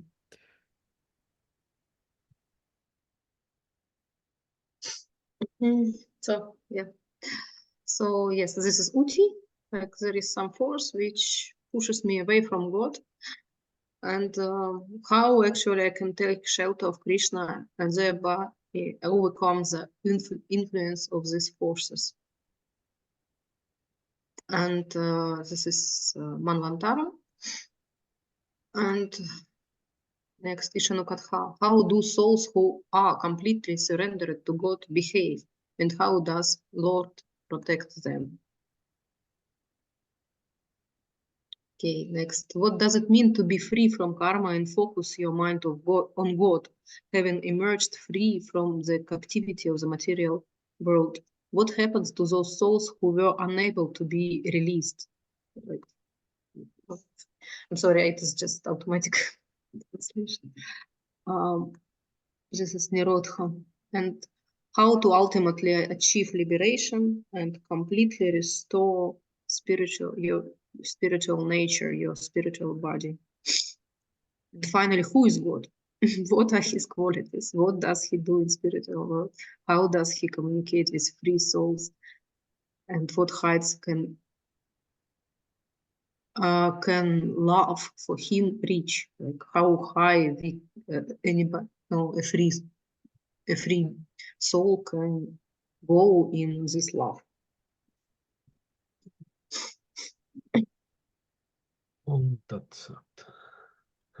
Thanks a lot.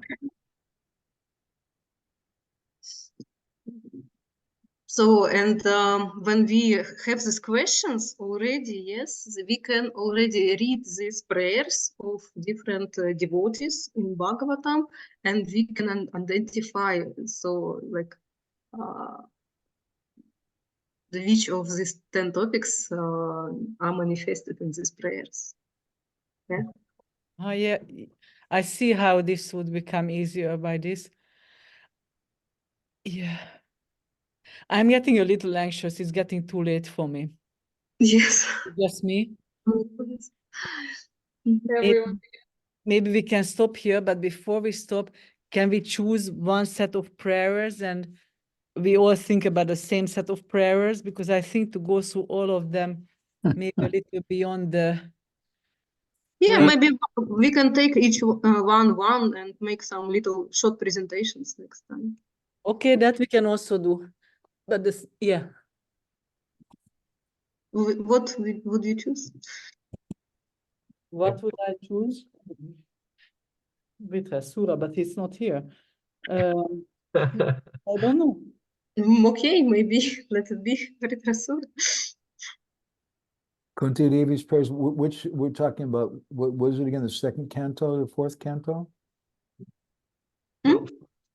I think that Nikunja Biharni was suggesting that we each take one and then make a short presentation about all the topics which come out in them based on the description that we just read, we went through. It may be a little, we could try to do that it may be a little easier to just choose maybe one or two and all of us think about the same, and then we can actually have some proper discussion on this. Otherwise, unless everybody else is so familiar with all of them that they can spontaneously add their, I am not that familiar with them, I'm sorry. Kunti Devi's prayers maybe, yeah, but not the rest of them, not really. Yeah, and regular remember topic one. Madhavananda Prabhu suggested that our focus go to Kunti Devi's prayers. So why don't we say Kunti Devi? Okay. That's practical for many reasons, yeah. Okay. Well, it's good for me too, because I'll tell you a secret.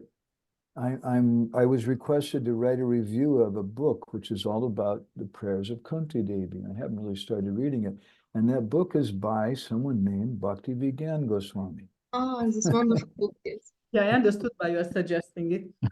I wasn't doing it for that reason, I swear. It was just no, just that's not fair. No, it really just came to my mind, Kunti Devi, but it is convenient for me. That's a fact. So we're clear on that, Kunti Devi, for all of us? Yeah. Okay. Yeah, okay. Okay, so we all have our homework and then we continue with these, I guess with 8 and 9 next time, right? Which we kind of Yes. jump. Mm-hmm. 8, 9, and then 11. 11, okay, maybe we can discuss it again also. Yes, I kind of little bit. I spoke a little bit about it, but yes, we can discuss it. About 8? No, 11, about 11. 11. Oh, I see. Okay. But we can do it like with some personal examples, like from real life. That would be good. Okay. Okay. It was long today. Nice. It was long and yeah, but for me it's helpful that it's it's kind of real, like I have some connection with what we are discussing, because otherwise these are such kind of elevated and somewhat theoretical topics that it gets difficult and kind of inaccessible. I really appreciate Maharaj's stress that we have some practical realization that we see God in nature when we're going for a walk or this or that. I just had a discussion recently, very briefly, about AI art. And everybody's complaining about artificial intelligence art, that it's not personal, it's not done by a person. But at the same time, damn, is there anybody who had, some of those paintings are just amazing, the AI art.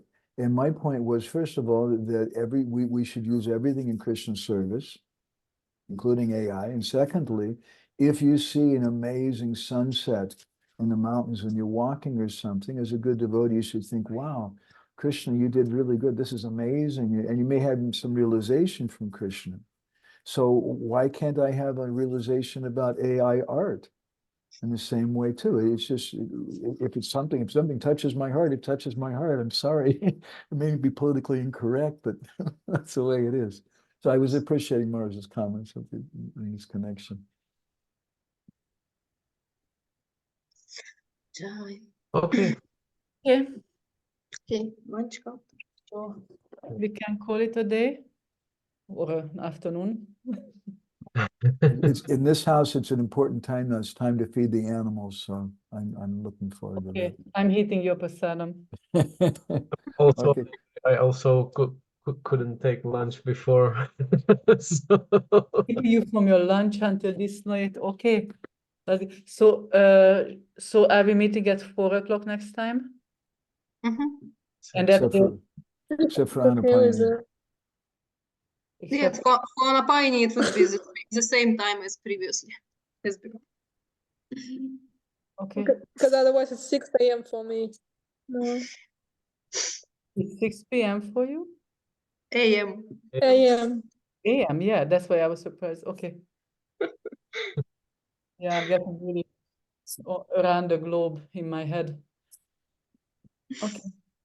Thank you very so much. much. Vancha Kapadrusha, Kipasundhi Vichan, Puritanam Bhavani Byo, Vaishnavi Benamani Maha. Hare Krishna. Hare Krishna. Hare Krishna.